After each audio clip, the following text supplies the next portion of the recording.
नमस्कार. आयच्या ह्या खाशेल्या कार्यावळीत तुमकां सगळ्यांक येवकार. आज आमचे बरोबर दोन असे गेस्ट आसात म्हाका दिसता जांच्या भुजार एंटायर मायनींग इंडस्ट्रीचो भारय आसा आनी ती परत सुरू करपाचें वजन आसा. आमचे बरोबर पयलीं आसात फॉमेंतोचे MD, GMOAचे president Ambar Timblo. So welcome to the show. आणि दुसरे आमचे बरोबर आसा GMOAचे सेक्रेटरी आणि सेजा वेदांताचे CEO Souvik Majumdar. Sir, very welcome to the show. Yeah. Amaro, I'll start with you. When you look at this hearing on Tuesday, how do you look at it and the importance of this hearing for Goa? Well, to me, it's extremely important for the main reason that through this matter, the aspect of tenure of the leases will be clarified. There will be no ambiguity left in terms of how long the leases can work for, and it'll allow all the companies and all the ancillary stakeholders to invest and make plans for a longer term future. That's the importance of the case. Let me just be very clear. The case that is there in the Supreme Court, Pramod, has nothing to do with environment, has nothing to do with any alleged illegalities. It is purely on the fact that as per the law and as per the act, there is certain tenure that is available for mining leases. And Goa's unique situation of becoming mining leases in 1987 and Goa's unique situation of concession challenge of the Abolition Act continuing to remain in the Supreme Court, and the last two judgments of the Goa Foundation, all these things lead to a very complex arrangement, as a result of which we have to come up with a clear way forward. And our attempt with this petition is to achieve just that. I'm tempted to ask this to Sauvick Bab also. Sauvick, main question is, if I look at the proceedings till now, if I go through your petition, then you are very clear about the tenure of leases. It looks like the state of Goa is very clear about the tenure of leases. And if we see the stand of the Union of India also seems to be very clear about the leases. So all of you are unanimous when it comes to the tenure of leases. Yet you are there in the Supreme Court. Why? Well, so Sauvick, can I try and answer this one actually? Sauvick had to answer it in an earlier interview, so I'm going to give him some relief right now to answer it. See, both the times the governments have acted as per Supreme Court judgments and as per government legislation. And both times the NGO has gone to the Supreme Court and given a representation and an idea that things have been done in a particular way and that there's illegality. And every time we succeed, we come back to having to construct it again. So Goa Foundation 1 finishes, governments act, state and center, mining restarts. Goa Foundation goes back saying, no, Goa government had no power to renew. Other states had, but Goa government didn't. The Supreme Court in its wisdom held that point, much to our shock and awe. But so it was held that no renewals can take place. Everything else other than a renewal can be done. So now the government is acting, but what the government also has written to us, and as a result of which we are before the court, the government has all said, we agree with you. However, we believe that the last judgment of the Supreme Court in the case of Goa Foundation 2 has not been very clear about this. So it's better that we just go to them and tell them this is what we want to do and is it, can we do it kind of thing.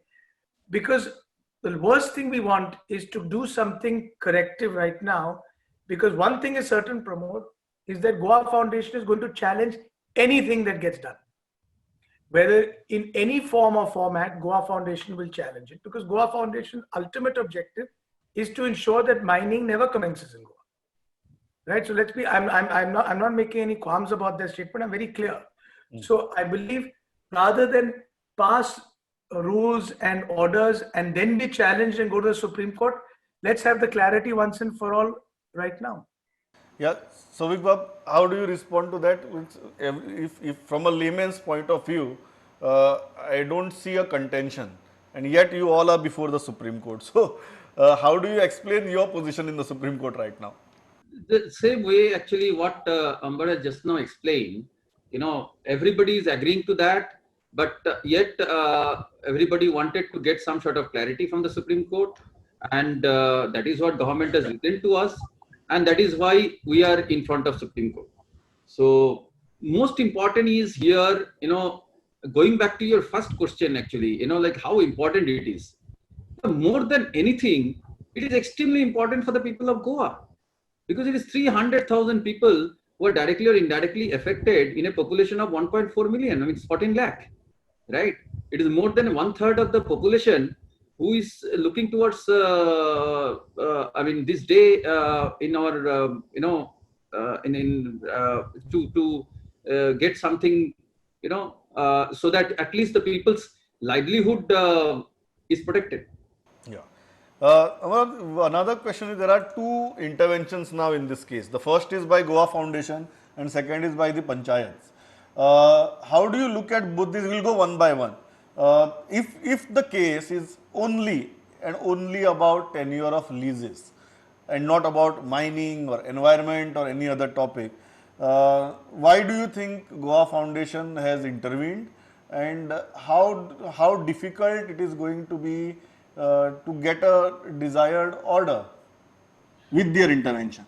Okay, I can only tell you what my opinion is as to why Goa Foundation does intervene.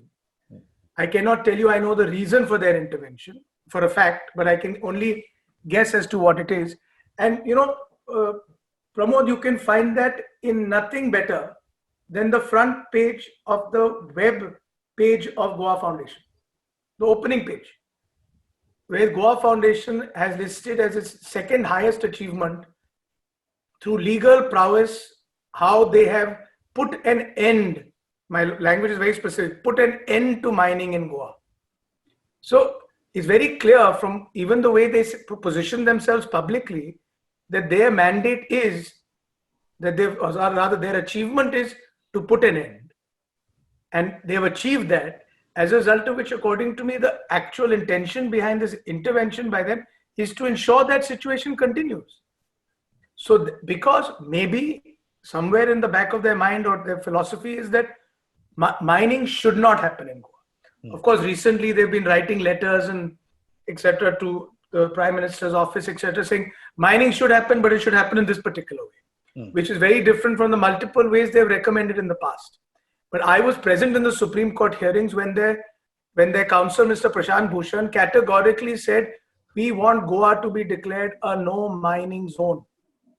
I was sitting there. We're multiple people sitting there when that is what the petitioner's counsel was telling the court. So that could be their intention. Of course, as far as the intervention of the panchayats are concerned, I think one thing is people don't even realize that in the first Goa Foundation case, it was the panchayats that intervened then, and then also told the court that the Goa Foundation does not represent their public interest, and they are the true repositories of public interest. And the Supreme Court actually held that in the panchayat's favor. But if you notice, when Goa Foundation went a second time to the court, they did not make the panchayat a party to that. So what I've had a chance is I've seen the resolution that the panchayats have passed, and I've seen the representation that they've sent to the Prime Minister. And it's very clear from those resolutions that they are intervening to only aid the court, to tell them, if you want to talk about public interest, talk to us and ask us what the ground situation is. We are 100 times in a better position to inform you. And more importantly, we have resolutions from all our panchayats saying that this is our position, not the word of one person who's saying, I hold the mandate, or his counsel, Mr. Prashant Bhushan of the Supreme Court, that he holds the mandate. Yeah, but Sauvick Bab, taking this point only forward, then this is a very interesting thing. This is a case where probably we are now trying to redefine public interest litigation, and who is in reality entitled to go to court and say that I represent public interest and that's why I am here. So, as far as Goa Foundation is concerned, they have been consistently critical of your company also, and every time when there are attempts of restarting mining, they have implemented. How do you look at this intervention, and whether there is a doubt in your mind that this will delay resumption of mining where we are on a point of law, whereas a NGO which usually says that they espouse the cause of environment is trying to impede when the matter is solely regarding a point of law? That's a much larger point actually. What Ambar also rightly pointed out. When you talk about public interest, a legal point, I do not know how it becomes a public interest.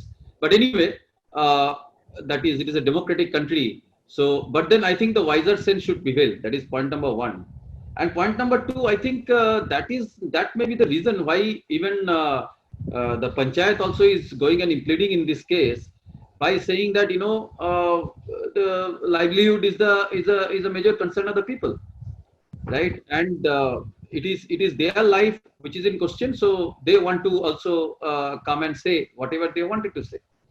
Now that is where we are at this point of time. I mean, we can't stop anybody to do anything, but we only feel that the larger sense should prevail, and people should behave accordingly, keeping the larger aspect of the people and the society at mind. Taking this point ahead, very direct question. Number one, nobody can dispute that panchayats in the mining area, and when the number is so huge that they know the ground reality, they know the public interest. But are you saying with absolute certainty that Goa Foundation does not represent any public interest? No, I cannot say anything like that without complete certainty. I definitely believe that I definitely, this is my opinion, that they believe that they represent public interest. Yes. They do believe that they represent public interest. Now, what is public interest will have to be looked into over here, because I don't understand how in 100 months being allowing for a sector that employs a third of the population be allowed to function for only 15 months of the last 100 months. I mean, the economic damage of somebody else's interpretation of public interest, you can see what it has resulted in. So I cannot say it with an absolute certainty, but I can say this for sure, that I think they believe they represent public interest. One question is regarding the various ways that Goa Foundation has suggested over last 7-8 years how to restart mining and their interpretation of restarting. They have suggested auction at one point, they have suggested mineral corporation at one point. As president of GMOEA, how do you look at these options? Let me put it frank, I don't have the luxury to wake up every morning and decide what do I feel like doing today. It doesn't work like that for me, or for any of the one of the companies involved here whose responsibilities to keep employment going, to keep economy running, to provide value to livelihood. These are our mandates, right? We cannot take the luxury. I feel like saying Pramod should do this tomorrow, Sauvick should do this day after tomorrow, because we have responsibilities. You can only flip-flop on your positions of saying renew them in 2014, then no, give it to a mining corporation, then okay, you know what, maybe we should consider auction, but no, go back to mining corporation, and then suddenly now saying only auction. So, but then justify oneself by saying all I'm looking for is equal distribution of wealth. Now, when you are so, in my opinion, casual about how people's lives can just be redirected in this direction, that direction, without being accountable to the consequences, that's his luxury. He can do this. And as long as we as state governments, we as industry, we as judiciary, we allow these things to continue to be entertained, we will continue to be flip-flopping. So, Vigbab, how do you respond to that? I think I go largely with, 100% with what Ambar is saying. I think I have nothing more to add into it. I fully agree. But when you look at these options, because many people ask the question that why these, because consistently everybody has been saying that these options are not viable options. When it comes to Goa, you can have, as Ambar said, that they have the luxury of suggesting them, but when you go to actual implementation and execution, these are not the viable options for the state of Goa. why not viable? In layman's terms, for general public to understand, why not viable? Sauvick, I think one point I want to clear up is the question is not just of viability. Viability works on the premise that any one of the options you can start tomorrow, right? If you can, and whichever option you can, if it commences tomorrow, which one is more viable? That's the definition of viability. When the word viable is being used, it means not just economically, it means whether it's legally tenable, whether it's socially implementable, whether everybody who's presently employed in the manner in which they're employed will continue to be employed in the same way. So you're not just talking about one organ in the human body, which is just the mind, and say, Usko, give it to a mining corporation. No, you don't give it to a guy at auction, because there are so many facets to it related to it. There are beneficiation plants, transportation networks, barging infrastructure, jetty infrastructure, shipping, and all of these things are related, and none of these things can function without the other. So you cannot just go and say, I will auction one part of it. At the same time, the history of Goa, whether it's the Abolition Act, the concessions, the Portuguese laws, give Goa a specific type of legal and social identity, which definitely needs to be taken into account when to decide what is the most appropriate course. When you tell the people that the companies who are conducting mining are doing it violating environmental laws, committing illegalities, then people say, no, then you have a point. But when you have lost on all those fronts, when 3 times I've gone to the Supreme Court, and all 3 times the courts have said, whatever mining done till date is legal. Once that has been cleared, I can't remember the last time I heard Justice Shah Commission report. At one point in time, that seemed to be the only thing I used to hear. Then at one time, Public Accounts Committee report. That nobody's talking about this because and the 35,000 crore figure. Yeah, so at one point in time, everybody seemed to be an expert accountant on how these things come about. Now nobody's talking about it. So you can see I'm not agitated. I'm just a little bit, I would say, highly aggrieved that despite us winning, we seem to have lost. Right? And what they claim is that they've won. They've won no judgment. Both judgments, their main prayers were recover monies, put somebody in jail, do CBI. All of these points have been not granted to them. So what are they defining as a success? Like I told you, on the front page of their website, that their achievement is putting an end to mining in Goa. So now, why are they shifting? Because they're realizing that the public, for the first time, is actually questioning their intention and questioning what their intention and the result that the people are facing. So today, now they're saying, no, we want mining. I never thought I'd hear that phrase from Goa Foundation. We want mining, but we want mining in this particular way, right? So, I mean, short of playing with people's lives, I wouldn't call it anything else. So we got one question I think everybody from mining belt would like you to answer is that, okay, this is about the tenure of lease. As we mentioned, this is not about restarting mining or this is not about environmental concerns. So then suppose this goes in your favor, then how quickly can mining operations resume in Goa? Because it doesn't end by clarifying that tenure of lease. There are many other obstacles that we will need to overcome. So what is a realistic timeline from the industry perspective that we can look, if we succeed, we can look at resumption? So let me tell you what is the conduct at which we have spent last 2.5 years.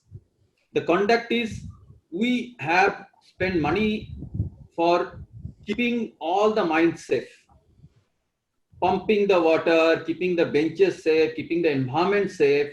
So our entire mine is ready for the operation today. That is point number 1. Point number 2. Were you, just sorry for interruption, were you legally bound by doing that or you have done it out of your own will?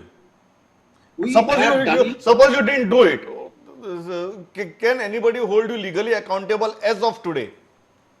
See, we never worked in that way. This industry, one mining industry, now I would like to tell a little bit history.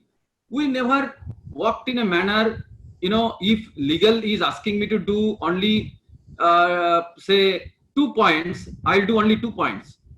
This industry has always gone more than what is legally asked. If you remember, District Mineral Fund has come now in 2015, but Goan mining industry has started this concept of District Mineral Fund in the way of Mineral Foundation of Goa way back in 1999-2000. The concept of District Mineral Fund was developed from there. So this industry has always done things which is better for the people, which is better for the industry. And that is the sole motto at which, because if we don't do it, we knew that government cannot do it. And tomorrow, what is going to happen? If some bridge collapses, if some water overrun takes place, villages will suffer. We can't allow, because we are one amongst them. We have done this mining with them since last 70, 80 years. So that is the relationship we have developed with the local people, with the state administration, and suo motu we have done it. Which are the places it is seen, or someone can see 2.5 years the industry is closed and most of us have kept the employment. It is unthinkable of. But then we have kept it, we have done it because we know that because we have walked closely with the people, and we felt that tomorrow or day after tomorrow the things will come for a change, and we cannot show our face away from the people. No, Ambar, Pramod, I'll add to what Sauvick said. Yeah. Absolutely covered everything. But see, you cannot snatch, grab, and run away from something, right? We have been residing and working in these locations for over 3 generations. And that's what Sauvick is stating. Now, we have an obligation first to those locations.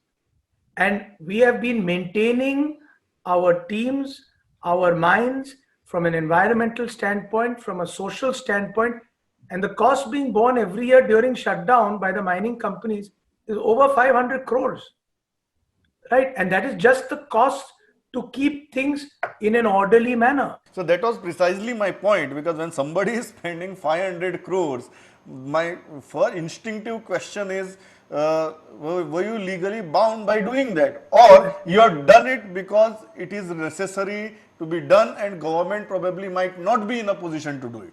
No. To both your questions, I'm answering whether I'm legally directed, bound, it's irrelevant. To me, as a mining lessee, as a responsible mining company, you have to conduct these safety measures, these environment measures, irrelevant of whether even the right law is written with regard to that. Because at the end of the day, your laws may cover things, may not cover things. You have to socially exist in that location, in that environment. And there is no way you can exist without the trust and the cooperation of the community.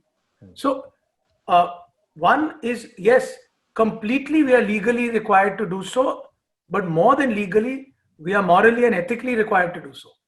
And this is the coming back to our earlier question of which is the more viable method. Viability is a very easy word to use when you believe there is profit to be made. We have run these operations when there was no profit to be made. We have run these operations when you have kept us in suspension. That is the true test of what is a responsible mining company, not the guy who comes to your house and knocks because the iron ore price is up. It's the guy who's been there when people weren't even buying, and more than that, when through actions by an alleged NGO results in the removal of the right to do business. Despite the removal to the right to do business, we are existing in that community and providing. So that is what you mean by long-term sustainability, not fly-by-night operator. Yeah, so we wanted to make a point. Because of that, to answer the very pointed question that when you'll be able to start this mine, if you are allowed to do so, because of that, we are confident that if you are allowed, within 7 days, the production will start. Within 7 days. That's a very encouraging, daring, confident reply. No, I think 7 days is because that's the time we'll wait for the order to come and things like that. Otherwise, the companies are in, but more importantly than just commencement of operation, whatever the time it takes, what a clear direction from the Supreme Court or even the central and state government will give to the local community is that the future is positive. And when you are convinced that your future is positive and all you've got to do is work hard, the whole psychology of people changes. The whole momentum of things change. Right? Today, people thought, oh, great, now panchayats are together, state is together, opposition is together with the ruling government, assembly is in unanimity, central government, Governor has reacted. governor, everyone's saying, who's left? Oh, Goa Foundation. Unless you go for their royal blessing, you cannot start. That seems to be the case. So my last question, and very frankly, because both of you are the industry captains. So Sauvick sir, I'll start with you. People are anxiously waiting for operations to resume. The health of the state economy is in dire conditions. Government is struggling. Government is admitting now openly, which is very unlike our politicians, that they are struggling and they are unable to make ends meet. In such a situation, today when all the panchayats have stood behind you, people from mining belt have stood behind you, what would you like to, one simple message on this Independence Day, what is your message to all those people who have stood with you for generations? See, we are basically working for 300,000 people of Goa. We are working for the state and the country as a whole. We are true representative of Atmanirbhar Bharat, because last 70 years we have worked with the people, for the people, and for the country and for the state as a whole. I think we are the true representative of Atmanirbhar Bharat. The moment mining starts, it will get the economy, Goan economy, wheel of the economy going. Yes, we all are in the same page with the government and the people of Goa, because today both the streams of the economy, that is tourism and mining, is totally stopped, and it is very, very important for all of us to restart this part of the business, and the actual Atmanirbhar Bharat, actual Atmanirbhar Goa will happen then. Yeah, Ambar sir, last question, but it pains me to ask you this question because as we speak today, because of Ganesh Chaturthi, Goa government is supposed to release salaries at least 10 days in advance, that is on 18th or 19th, and sadly on 15th August, today there is a press communique of Finance Department of Government of Goa for going for another 100 crores of loan, which we are 100% sure is to pay those salaries on 19th and 20th. So we know in what state we are, and the only vaccine for Goa's economic trouble is mining. So I think everybody is quite clear about it. People are also clear about it. So what's your message on this day to those people who have stood with you for generations? The support I have received from all our stakeholders is a humbling experience for me for the past 8 years. Whether as my role in GMOA or as in my company, I can say that I have the dubious distinction in my company of being the MD for the longest period of non-operation of mining in history. But the humility is that people have not given up on going forward with this. People have not given up and they've stayed positive that mining shall recommence. It feels shocking that it's been 8 years since the first shutdown. 8 years, and the impact has been huge, but the positivity is still there. I can only say that I will continue to the best of my efforts to ensure that sustainability is our motto. We have sustained for so many decades and we shall sustain prospectively, and we will do so. And what I think has happened in the last 8 years is we as an industry have also become much closer together. Our activities have become, there's a more commonality of purpose. There's a more commonality of goals. And in effect, this shutdown has brought us that way. Similarly, this COVID impact also is going to bring a lot of us much closer together in terms of solving our problems. And I am confident we'll be able to do so. So we will keep striving to succeed. And I'm sure that once that happens, people will remember this as our first Independence Day. Yeah. I think I conclude with the same line that the only vaccine for Goa's economy is mining. आनी म्हाका दिसता प्रत्येक गोंयकार हाजेरच clear आसा. आयच्या दिसाक जेन्ना पगार घालपा खातीर म्हण मिड ऑफ द मंथ गव्हर्मेंटान आनीक 100 कोटींचें लोन काडलां. परिस्थिती समजून घेयात, गंभीरतायेन विचार करात, कारण ही आमची तुमची सगळ्यांची परिस्थिती. सवीक सर, अंबर बाब, thanks a lot for talking to us. Thank you. नमस्कार. Thank you.